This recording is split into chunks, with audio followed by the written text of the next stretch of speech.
अस्सलाम वालेकुम जी। Pitch presentation व सी वर्ल्ड एजुकेशन पाकिस्तान के प्लेटफॉर्म पे कल सलीम हबीब यूनिवर्सिटी में होनी है। ये 9 बजे उसका एंट्रेंस टाइम है और तकरीबन 12 बजे तक आई थिंक से चलेगा। फर्स्ट हाफ पूरा चलेगा। 3 से 4 मिनट 5 मिनट आपके पास होंगे, आपने पिच करनी होगी अपनी आइडिया को। तो इसमें कल और परसों है जो कि कराची कराची का रीजनल कंपटीशन है। फिर सिलेक्शन हो जाएगी तो फिर डेफिनेटली वो सेकंड राउंड में चले जाएंगे। अच्छा, जब मैं पिच करने लगा हूँ तो बेसिकली मेरा जो आइडिया है वो ये है कि बच्चों को टेक्निकल एजुकेशन स्टार्ट से ही दी जाए, यानी 6 साल के बच्चे को टिल 16 साल की उम्र तक।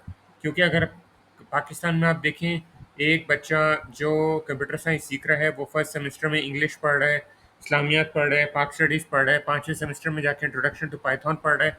तो अगर वो बचपन से ही उसको पढ़ेगा, इंडिया में क्या है, बच्चा जो है वो छोटी उम्र से टेक एजुकेशन लेता है और फिर उसके बाद वो सिलिकॉन वैली में जाता है और वो गूगल का सीईओ बन रहा है। तो ये हमारी कोशिश है कि हम इसको मैंडेटरी सब्जेक्ट कर दें, जैसे इंग्लिश है, उर्दू है, मैथ्स है। इस तरह ये मैंडेटरी हो। और उसके लिए कोर्स पैक के हवाले से जो वीडियो है वो हमारी चैनल पे मौजूद है, काफ़ी डिटेल। ये यूट्यूब चैनल का हमने लिंक किया हुआ है और फेसबुक का भी हमने चैनल दिया हुआ है। तो हमारा मोटो ये है कि स्टेम एजुकेशन में टेक्नोलॉजी को कवर करें, प्लस उसमें इंटरनेट सेफ्टी पे भी जो उसके बुरे असरात हैं उसको भी हम काउंटर कर सकें। तो पहला प्रॉब्लम आइडेंटिफिकेशन है। डेफिनेटली अर्ली एजुकेशन में पाकिस्तान बहुत पीछे है। स्टेम एजुकेशन में बीकन हाउस, सिटी स्कूल, अभी हबीब पब्लिक स्कूल ने कुछ इनिशिएटिव लिया है। कुछ और स्कूलों ने भी हबीब पब्लिक स्कूल ने कंपटीशन भी करवाया था, लेकिन इतना ज़्यादा नहीं है अभी। तो इसको मैंडेटरी करने की ज़रूरत है। ये एक प्रॉब्लम है कि टेक्नोलॉजिकल लिटरेसी बहुत लिमिटेड है। करियर अपॉर्चुनिटीज़ मिस होती हैं डेफिनेटली, इसकी वजह से लोगों को पता ही नहीं होता कि उनको करना क्या है। और अगर करियर अपॉर्चुनिटीज़ का नहीं पता होगा, अवेयरनेस नहीं होगी, तो वो डेफिनेटली उसको मिस कर जाएंगे। Problem solving skills, critical thinking skills built होते हैं, क्योंकि डेफिनेटली जैसे ब्लॉक बेस्ड कोडिंग कर रहा है, वो अपने अपने आइडियाज़ लगा रहा है, ब्लॉक्स को ड्रैग एंड ड्रॉप कर रहा है, फिर आगे जाके टेक्स्ट बेस्ड कोडिंग कर रहा है, अपने आइडियाज़ लगा रहा है, तो वो उस हिसाब से उसकी चीज़ बन रही होती है। डिजिटल सेफ्टी कंसर्न, बहुत सारे बच्चों को जो है वो एक्सपोज हैं to online threats, unsafe content है, बुरी चीज़ें हैं। तो उसके लिए हम प्रॉब्लम है जिस पे कोई रिसर्च नहीं है, कोई डाटा नहीं है, कितने प्रॉब्लम्स इस पे आ रहे हैं, क्या इश्यूज हैं। तो सेफ स्पेस क्रिएट करने की ज़रूरत है। इन इक्विटेबल एक्सेस है, जाहिर सी बात है, अफोर्डेबिलिटी नहीं है। गरीब के बच्चे को नहीं पता कि ये आसानी से कैसे, यूट्यूब पे तो हर चीज़ अवेलेबल है, लेकिन यूट्यूब से कोई फैसिलिटेटर अवेलेबल नहीं होता। वैसे तो दुनिया की सबसे बड़ी यूनिवर्सिटी यूनिवर्सिटी ऑफ यूट्यूब है, लेकिन उसकी फैसिलिटेटर का बहुत बड़ा इशू है। तो फैसिलिटेट करने वाला नहीं होगा तो फिर उसको कौन ट्रैक पाथ देगा, कौन उसको फॉलोअप करेगा, कौन परस्यू करेगा, कौन उसको गाइड करेगा एक यूनिफॉर्म तरीके से, उसका आउटकम कैसे जज करेगा। तो ये हमने बेसिकली यूनाइटेड नेशंस के जो सस्टेनेबल डेवलपमेंट गोल्स हैं उसके साथ मैपिंग की है अपने प्रॉब्लम्स को। इसके बाद सोल्यूशन हम क्या दे रहे हैं कि हम स्टेम एजुकेशन को जो करिकुलम है स्टैंडर्ड, सिंध बोर्ड का हो या फेडरल बोर्ड का हो, ठीक है, उसके साथ, या जो आपका ओ लेवल्स का भी हो, तो उसके साथ हम उसको इंटीग्रेट करना चाह रहे हैं। फन लर्निंग हो, प्रैक्टिकल हो, प्रोजेक्ट बेस्ड हो, अफोर्डेबल हो, और सेफ्टी हमारी नंबर 1 पर हो। ठीक है, बहुत सारी ऐसी स्टोरीज हैं जहाँ पर बच्चा जो है वो अचानक से अपना फोकस लूज करने लग गया और पता ही नहीं चल रहा पेरेंट्स को कि क्या प्रॉब्लम हो रहे हैं। तो वो जो वो अपना टाइम वेस्ट कर रहे हैं, क्योंकि डिस्ट्रैक्शन इटसेल्फ एक ईवल है, बहुत बड़ा ईवल है आजकल के दौर में, कि बच्चे आसानी से डिस्ट्रैक्ट हो जाते हैं, जिसकी वजह से हम उस डिस्ट्रैक्शन को प्रोडक्टिव बनाने के लिए फोकस कर रहे हैं। Socio economic impact, cost savings हैं। ज़ाहिर सी बात है, आप मार्केट में हमारे जो भी कंपेटिटर्स हैं, आप कोडिंगल को ले लो, 8-9 हज़ार रुपये ले रहे हैं, जो इंडिया से ऑनलाइन आ रहा होता है। डिफेंस के बहुत सारे इंस्टीट्यूट्स आप ले लो, 7-8 हज़ार। बाज़ लोग पैकेजेस ऑफर करते हैं 30-30 हज़ार, 40-40 हज़ार का।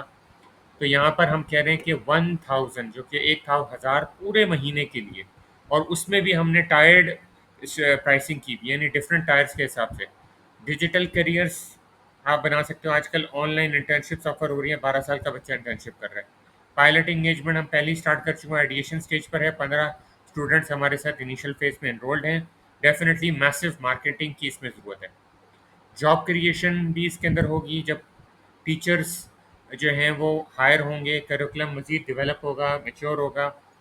सपोर्ट स्टाफ में भी ज़रूरत पड़े, लेकिन वो डिपेंड करता है टीचर टू टीचर के, वो उसकी कितना अंडरस्टैंडिंग, लेवल ऑफ अंडरस्टैंडिंग है। Digital literacy growth, national targets भी हमारे पास हैं, उनको भी हम कंट्रीब्यूट करेंगे। चाइल्ड सेफ्टी को नंबर वन पे रखेंगे। Advantages again, small class sizes है, life time access to recordings YouTube के थ्रू का पब्लिक प्लेटफॉर्म होगा।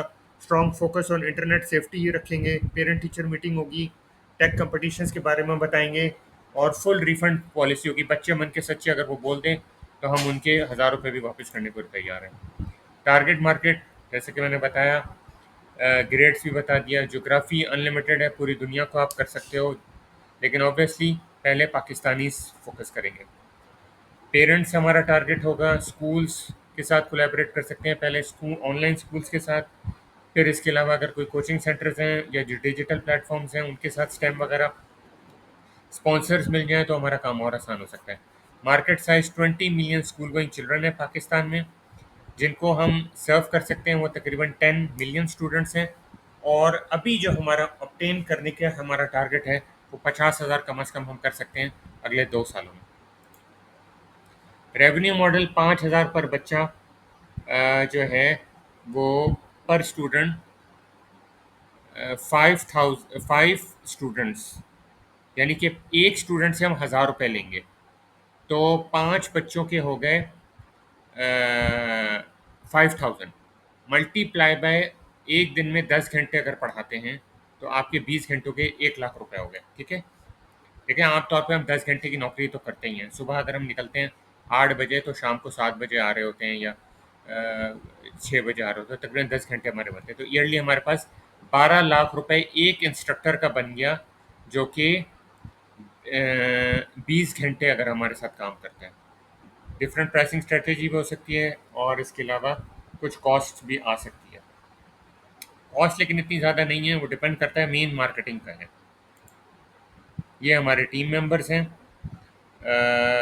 मैं खुद फाउंडर हूँ, इसके अलावा वहाब हैं, ये बिजनेस कर रहे हैं, डिफरेंट बिजनेसेस, इनके लाइंस ऑफ बिजनेसेस हैं। उसके अलावा एक यूनिवर्सिटी में स्टूडेंट्स भी हैं। अनस हैं, ये टेक एंथुजियस्ट हैं, एंटरप्रेन्योर हैं, और IBA यूनिवर्सिटी में अभी पढ़ भी रहे हैं और इंटर्नशिप्स भी कर रहे हैं। Hope you like the pitch.